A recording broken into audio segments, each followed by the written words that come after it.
A nurse was found unconscious by the snowy roadside. The mysterious gunslinger who found her spoke just one sentence. "You're coming with me." But this wasn't just a rescue, it was the beginning of a reckoning filled with the past, death, and love. We're just a few steps away from reaching our first 1,500 subscribers, our growing family. From the bottom of our hearts, thank you to everyone who's brought us this far. With your support, we grow stronger with every story. If you haven't subscribed yet, now is the perfect time. As the wind howled through the barren valley, gray clouds spread across the sky, leaving behind a silent echo of death on the earth. Snow had started to wipe everything away like a thin blanket, leaving just one spot visible. The figure of a woman collapsed at the wooden roadside shelter. Thin, trembling, and almost invisible. But the eyes that found her belonged to a man who had buried countless dead before. Jonas Keller loosened the reins of his horse and slowly dismounted. The snow crunched sharply under his boots. His right hand was ready to go for his weapon at any moment, while his left moved cautiously. His red beard was frozen, his eyes hazy. There were no badges on him to suggest he had once been a soldier, but the harshness in his stride carried the trace of a past. As he approached the woman on the ground, he found her face covered in snow. He gently brushed her cheek. Her skin was ice-cold, her lips purplish. But when Jonas leaned in, he noticed her delicate chest rising and falling, just barely. "You're alive," he muttered, low and almost as if to himself. "You're not gone yet." Her leather bag caught his eye. It had a cross on it, clearly medical supplies. Jonas glanced at the sky. The storm was coming. In a few hours, this place would be no different than a grave. "I'm not leaving you here," he said, bending down and carefully lifting her into his arms. Her head rested against his chest. She weighed almost nothing, but the burden on his conscience made her heavy. Jonas mounted his horse, wrapped her in a blanket, and galloped toward a forest path known to no one. He had built his cabin in a place no one could stumble upon, tucked into a slope surrounded by pine trees. When he arrived, he lit the fire before dark, laid the woman in an old but clean bed, and piled all the remaining blankets on her. He warmed his hands with water and pressed them to her face. Her pulse was still weak, but she was alive. Jonas didn't sleep that night. He kept the fire going, boiled tea, softened dried meat in hot water, and turned it into soup. Now and then, he touched her forehead to see if she was sweating. He barely spoke, but his silence didn't come from indifference. It was laced with a careful attention born of old wounds. By morning, the woman's eyes suddenly opened. Panic swept across her face. An unfamiliar ceiling, an unknown bed, and a stranger beside her. She pulled the blanket up around herself in fear. "Where am I?" she asked, her voice cracked and dry. Jonas kept slicing apples at the table. His gun rested on the nearby wall. "You're in my cabin," he said calmly. The woman asked with fear, Did you kidnap me?" "No," Jonas replied. "I found you on the road. You were freezing." She narrowed her eyes, still not quite believing. Jonas took the bowl of soup and handed it to her. "If I meant you harm, the snow would have finished the job for me." Their eyes met. Hers were hazel, tired but alert. Jonas's were gray, but behind them lingered the fog of a distant past. "My name's Clara," she said cautiously. "Clara Weber. I'm a nurse. I was on my way to a clinic down south. I guess I passed out." Jonas nodded. The bus never came. The tracks ended a few miles back. He didn't ask why she was there, or where she came from, because Jonas had learned long ago too many questions meant too many stories. And too many stories meant getting attached. And that was something he could no longer afford. Clara scanned every detail in the room. The cabin was simple, but not messy or dirty. Books lined the shelves. Some were medical handbooks, others old editions of the Bible. On the wall, behind dusty glass, stood an old photograph. A woman, stern-faced, not smiling, but determined. Beside her, a younger Jonas. His eyes were the same, but they held fewer shadows back then. "You're not a farmer," Clara said. Jonas answered without looking up. "I'm not." "Were you a soldier?" A moment of silence passed. Then Jonas lifted his eyes. "I was. Once." As he put on his coat to head out, he said, "Eat. Rest. I'll bring in some firewood." When Clara watched the door close behind him, the silence left in the room was no longer just silence. Something new had begun, and deep inside, she had a feeling this man wasn't just anybody. Days went by. Clara's weak breathing had turned into a soul that wasn't just resisting survival but resisting getting used to life again. Every morning when she opened her eyes, the fire would already be burning bright. There was always something beside her, a bowl of hot soup, a folded blanket, or a cup of tea left where the light poured in through the window. Jonas never explained any of it. He was quiet, distant, but his actions were filled with a kind of care that words could never carry. As Clara tried to understand this man, she also began to rediscover herself.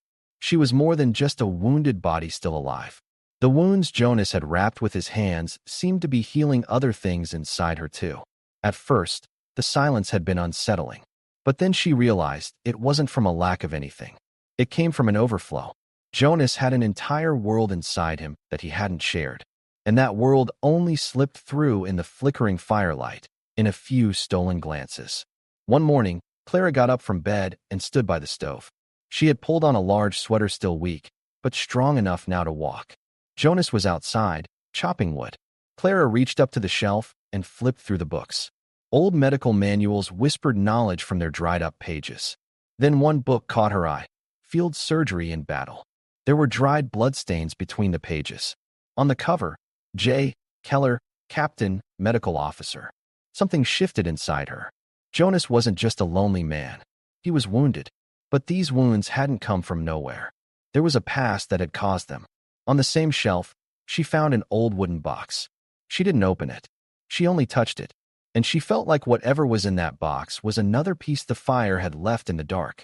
That evening, Jonas was carving a small pine figure at the door. While Clara sat silently by the stove, she gathered her courage. "What's in that box?" Jonas's hand paused. The knife froze in midair. "Some things," he said briefly, "left over from the past." "And the woman in the photo?" He didn't look away. "My wife." His voice was cracked and slow. "But that was long before this place. Before the loss." That night, before closing her eyes, Clara stared at the fire for a long time. The wind had picked up again outside, but inside, there was a different tension in every corner of the room. Jonas hadn't said much, but for the first time, he had left a piece of his past behind. And that piece sparked a new question in Clara's mind. What was this man running from? And why was he still carrying it? The next morning, Clara went outside for the first time. She stepped slowly, following behind Jonas. They were checking traps set among the trees. As Jonas checked a rope, Clara asked in a soft but sharp voice, "Why did you leave the army?" Jonas stopped for a second. Then he turned his head. In those gray eyes, a silent rage flashed sharp like snow. "A child," he said. "A camp. An officer." He made a cutting motion through the cold air with his hand. "We all took an oath. All of us. But he traded children for money. Told the story like a joke over dinner." Clara swallowed. Jonas went on. "I reported it. My superiors said, stay out of it. Don't cause trouble. That night, we were alone on perimeter duty. I drew my weapon, shot him right between the eyes." Clara's eyes welled up, but she didn't let the tears fall. Jonas stared off into the distance. "After that day, I wasn't one of them anymore. Wearing that badge felt like carrying someone else's blood." That day, when they returned to the cabin, they didn't speak. But that evening, while Clara made tea by the stove, Jonas asked her something for the first time. "Why did you become a nurse?" Clara looked at him. "Because, when I was a kid, my mom lost her hands in a fire. I was her hands ever since. I bandaged wounds. But now, it feels like your wounds go deeper." Jonas gave a slight nod. "Then give me a little more time. Maybe I'll tell you." Just then, a sound came from outside. Footsteps. Jonas reached for his gun quickly, moved to the window. Clara followed behind him. Heavy but careful steps on the snow. For people. 3 with rifles. The man in front was wearing a black coat and riding a gray horse. Jonas's face tensed. "They found me," he said simply. Clara's heart started pounding. "Who?" she asked. Jonas replied without turning from the window. "My past." Jonas stood still by the window. Outside, footsteps almost erased by the snow moved toward the cabin like foreshadows. The man in front walked with firmness, with purpose. Unlike the ones carrying guns, he had only his hands in his coat pockets, the reins of his gray horse slung over his shoulder. His eyes looked sharp enough to cut through the collar of his coat. Clara stood behind Jonas's shoulder, trying to silence the questions swirling inside her. Why are these men looking for you? She whispered. Jonas didn't answer. He just turned slightly and handed Clara a small leather pouch. It's an explosive. Hide it behind the root wall, under the dry grass. If it catches fire, it'll buy us some time. What? Clara said in shock. You want me to blow something up? No. I just want you to live, he said. If you leave me here, then you have to survive. Clara looked into his eyes. I'm not leaving you here. Jonas turned his gaze back outside. Then we fight together. As they stepped out the door, Clara could feel how close the past was with every beat of her heart. In Jonas's eyes, there wasn't death, there was reckoning. He wasn't picking up his weapon just to survive, but to face what he'd left behind. Outside, the man standing before him looked like a familiar ghost. Long coat, deep scar on his face, and that flat voice. We've come to where it ended, Keller, he said. There's nowhere left to run. Jonas answered quietly. I never ran, Cole. You pushed me out. Inside, Clara's hands were trembling as she fumbled with the powder pouch, placing the explosive behind the prepared root wall. Just like Jonas had shown her, she set up the spark mechanism. Her fingers were frozen, but her heart was warm. Not for Jonas, but for the choice she had made. Outside, two men slowly flanked left and right, but Jonas didn't take his eyes off Cole McCrae. Leave the woman out of this, Jonas said. She has nothing to do with it. McCrae laughed. A short, harsh laugh. It's when you think you're out of it that things actually begin. Everyone has a price. I'm here to collect yours. When the first shot ripped through the air, Jonas already had his weapon drawn. He turned and shouted to Clara. Now! Clara struck the flint and sparked it against the wall. Within seconds, there was an explosion. Snow and dirt blasted upward. The back of the cabin shook. Half the wall collapsed. One of the men outside was thrown into the snow. The others panicked. Jonas seized the moment, dove to the ground, and fired 2 shots toward Cole. McCrae had taken cover behind the trees. One bullet grazed his arm, but he couldn't escape. Jonas lunged forward and tackled him. As they rolled in the snow, Clara ran outside. Her eyes locked on Jonas as he fought furiously. Fists crashed like bricks. For a moment, McCrae managed to get on top of Jonas, but Jonas kicked him off with his boot. Just as he was about to land the final blow, Clara's voice echoed out. Jonas, that's enough. His hand froze in the air. His eyes turned to Clara. Her face was covered in snow, ash, and bravery. Jonas slowly pulled back from McCrae's collar. He stood up, chest heaving, hands shaking. I'm not going to kill to prove who I am anymore, he said. I just want to live now. McCrae, wiping blood off his face as he got up, growled. This isn't the end, Keller. Just another beginning. Jonas looked straight into his eyes. I write the story now. McCrae and the remaining men withdrew into the forest like scattered darkness. Clara ran to Jonas and threw her arms around him. His legs wobbled slightly. This wasn't victory, it was release. Their fight wasn't over, but they had crossed a threshold. When they returned inside, half the cabin was destroyed, smoke curling across the ceiling. But Clara paused and said only one thing. We can't stay here. Jonas nodded. No, we need another place now. And maybe another life. Clara squinted slightly. And that life? Will it be together? In that moment, for the first time, Jonas smiled with no hesitation. If you still want to come with me. Clara took his hand. You once said it. You're coming with me. Now it's my turn. And I'm not letting you go. The cabin wasn't just filled with smoke anymore, it was wrapped in the shadow of the past. Half its walls were destroyed, belongings scattered. But in the middle of that chaos, there was a determination in Clara's eyes. Despite the cracks in the walls, the strength inside her was unshaken. Jonas was sitting on the bench. He was injured, but not badly. His real exhaustion wasn't in his body, it was in his soul. McCrae was gone, but what he left behind felt like opening a grave buried for years. Clara had started gathering what was left.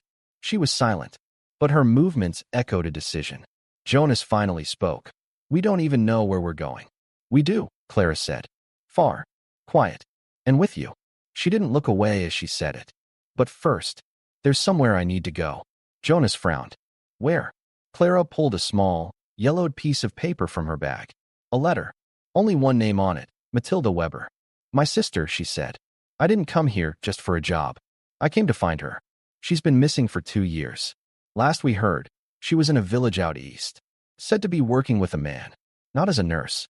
For other things. Jonas's face darkened. This won't be a safe trip. You know that. That's why I'm not alone, Clara said. Then she slung her coat over her shoulder and added quietly, if I'm not with you, then who else? Jonas stood up. He walked over slowly but firmly. Then rest until morning. We'll leave at dawn. Southeast. Wherever the trail leads. The next morning, they prepared their horses. Jonas packed only what was necessary. His gun, knives, a few pieces of food, and Clara's medical bag. They tied it tightly to the saddle. They looked at the cabin one last time. It was no longer a home, it was the ashes of the past. Jonas's eyes lingered on the walls that hadn't burned. Then he turned away and rode off. They didn't talk along the way. The path through the trees made silence their companion. Birds glided like shadows and occasionally let out sharp cries before vanishing. The sharpness of the air cut their faces, but the resolve inside them shielded them from the cold. On the evening of the second day, they reached the remains of an abandoned shack. When Jonas went inside, he found a rusty stove on the ground, an overturned table, and a half-burned woman's dress thrown into the fireplace. Clara picked up a piece of the fabric and looked closely. A tiny pattern stitched by her own hands at the seam of the skirt. M.W. Matilda was here, Clara said. And this place doesn't speak of anything good. Jonas looked up. His eyes searched the darkness for signs. Footprints on the ground were almost gone, but one looked fairly fresh. Someone's still nearby, he said. Close and maybe watching us. That night, they took turns sleeping.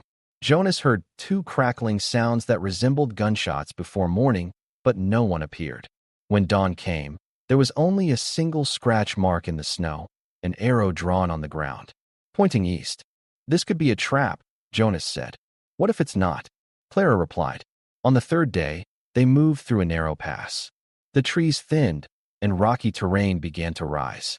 When they reached the side of a hill, Jonas stopped his horse. The tracks end here, he said. But look, he pointed ahead with his fingers. In the distance, just beyond a pile of stones, stood a small cabin. Its roof had partially caved in, but smoke was still coming from the chimney. Jonas leaned in. Someone's inside. Clara got off her horse. I'll go. If they see I'm a woman, they'll feel less threatened. Jonas nodded, though his hand stayed close to his gun. As Clara walked forward, each step crunched against the stones as if she wasn't calling out her past, but her future. At the door, she took a deep breath and knocked. Silence. Then, the sound of a dragging footstep. The door cracked open. The woman looking back at her was like a reflection. Same hair color, same jawline. But the eyes were different. Not defeated, not afraid, just tired. Matilda, Clara whispered. The woman paused for a moment. Then tears slipped from her eyes. Clara. As Jonas watched the scene from a distance, something felt off. His instincts had always warned him. And now, the 2 armed men emerging behind the cabin proved him right. Even if it wasn't a trap, there was no sign that peace would last long. Matilda hugging Clara felt like a missing piece finally falling into place. But Jonas's eyes weren't just watching them, he was tracking the men emerging from behind the cabin and the shifting intentions moving in the shadows. One of the armed men made a hand signal. The other started walking toward the cabin. Jonas whispered to Clara, they're both armed. This isn't just a visit. This is surveillance. Clara turned and motioned toward Matilda with her eyes. Who are they? Matilda's eyes darkened. Her lips trembled. I'm in debt, Clara. That man, his name's Albin, helped me when I was on the run. But that help came at a cost. A bigger cost than I imagined. What kind of cost? Jonas asked. Matilda lowered her head. I owed him. Then, I started helping other women. Helping them escape, heal, in secret. But Albin found out. And he kept me here. I'm not alone anymore. I'm just not free. Jonas clenched his jaw. It's a prison. At that moment, Albin appeared. Tall, wearing a black coat, leather gloves on his hands. There was a cold calculation in his eyes. Visitors, he said. What a surprise. Matilda stepped back. She tried to move in front of Clara. But Jonas took a step forward. Let her go, he said. If your so-called debt turns into death, it's no longer a debt, it's a cage. Albin smiled. And who are you, old soldier? I think I know. Jonas Keller. Your name still shows up in a few little notebooks. Gunslinger. Soldier. Then you disappeared. And now you've popped up again. In the wrong place. Jonas slowly reached toward his gun. I'll say it once. Matilda's coming with us. If you have a problem, speak now. Albin shrugged. Then I won't speak. I'll show you. Suddenly, guns were drawn. The man next to the cabin fired. Jonas yanked Clara down to the ground. The bullet zipped past their heads and struck the doorframe. Jonas pulled a second pistol from his side and fired back quickly. Chaos erupted within seconds. Clara pulled Matilda inside. Jonas moved to the side of the door, took aim, and fired. The first man was shot in the gut and collapsed. The second man ran, disappearing into the trees. But Albin didn't move. He no longer had a gun now, he held a torch. He turned to the cabin, muttered something, and threw the torch at the window. Flames spread instantly. No! Matilda screamed. Jonas grabbed her by the shoulder. Out! Clara grabbed her bag, and the three of them rushed out the back door as the cabin blazed behind them. The forest was quiet, but it wasn't the calm before a storm, it was the moment of decision. Jonas turned around. Albin was still standing. There was no regret on his face. This fire wasn't set to save you. It was to erase you, he said. You're the past now. Jonas slowly stepped forward. Albin was unarmed, but his eyes were full of defiance. Jonas raised his gun but didn't pull the trigger. Clara stepped up behind him. Don't, she said. You're not that man. Jonas's fingers tensed. The trigger bit into his palm. But then he closed his eyes, took a deep breath, and lowered the gun to the ground. You're the past, Albin, he said. But we are the now, and we are the future. Albin laughed. Then go. But remember this, Jonas Keller. The past never stays behind you. It just changes direction. Jonas walked away with Clara and Matilda. As they moved through the trees, smoke rose behind them, leaving a mark in the night sky. The three of them walked on tired, but alive in silence. Clara held Matilda's hand. Jonas walked ahead, and without saying a word, a sentence echoed in his mind. You're coming with me. But this time, it wasn't just a rescue. It was a promise, a beginning. As they walked, the snow kept covering their footprints. Jonas led the way, his rifle on his back, eyes scanning every movement. Clara and Matilda followed. They were no longer strangers, but bound like blood rediscovering itself. Behind them were the flames of the cabin, Albin's threatening gaze, and a dark past. But what slipped out of that darkness was the fate of three people now facing the same direction. For 3 days they walked east. Each night, Jonas checked the surroundings, set traps, and kept watch. But no one followed them. It was as if Albin had deliberately let them go. Or maybe he thought he'd already won. But Jonas knew. True freedom wasn't out there, it was inside. On the 4th day, they reached a small, abandoned farm. Broken fences, a partially collapsed roof, but the land was still alive. Clara placed her hands on the earth. It was cold, but accepting. This could be it, she said. A new place. A new beginning. Jonas looked around. Remote. Quiet. But broken. Anything broken can be rebuilt, Clara said. Just like people. The following weeks were simple but full. Jonas repaired the walls of the cabin. Matilda cared for some sick animals nearby. Clara returned to nursing. First Jonas, then Matilda, then a few migrants passing through the mountain trails. As days passed, their home became more than just a shelter, it became a refuge. There was an unspoken agreement. This place would leave the past outside. One morning, Clara handed Jonas a piece of wood. Carved into it with shaky letters, home. Jonas looked at the wood, then took Clara's hand. Before you came, that word was just a thing to me. Now, it's a feeling. Some nights, Jonas still woke up and sat alone by the fire. In his hand an old letter, sometimes a necklace, sometimes just silence. But he wasn't alone anymore. Clara would sit beside him without asking anything. She'd rest her head on his shoulder, just staying quiet. Because some pain isn't spoken. It's shared. One morning, Clara found Jonas next to the barn. He was building a cradle out of pine wood. His hand trembled, but the measurements were right. Clara came up beside him. You know, she said with a smile, we need to name the cradle. Jonas looked up. A name? Yes, Clara said. Because a cradle isn't just for sleeping. It carries hope. Jonas closed his eyes. Then, let's name it Talia. Clara paused. Why? In the old language, it meant to bloom, Jonas said. I left the earth behind, but you made me grow again. Clara's eyes filled with tears. She hugged him. Since that first day in the snow, all the wounds between them had gone quiet and something had started to grow, roots. Matilda became part of the home too. Not like before. A woman still bruised, but steady. She kept helping others, but now she belonged to no one. A room was made for her too. On its door, Jonas hung a single word, carved by hand. Free. Months later, when spring finally arrived, Clara sat on the front porch, her hands resting on her belly. It had started to show. A new story was growing inside. Jonas sat next to her, his hand in hers. His eyes looked toward the mountains, but his thoughts were no longer stuck in the past. You know, Jonas said, I used to always say, you're coming with me. But really, you saved me. Clara looked at him. I'm glad I came. But you let me in. Jonas smiled. Letting you in was the hard part. But you didn't even knock. You just walked right in. At that moment, an eagle glided through the sky. Silent, free, high above. Jonas closed his eyes, and a quiet prayer crossed his heart. Let it be my future, not my past, that guides me now. And that day, in that little house by the fire, Clara, Jonas, and Matilda, 3 separate lives became one home. The past wasn't forgotten. The wounds weren't fully healed. But they no longer had to fight. Because true peace doesn't come from forgetting. It comes from choosing to love again.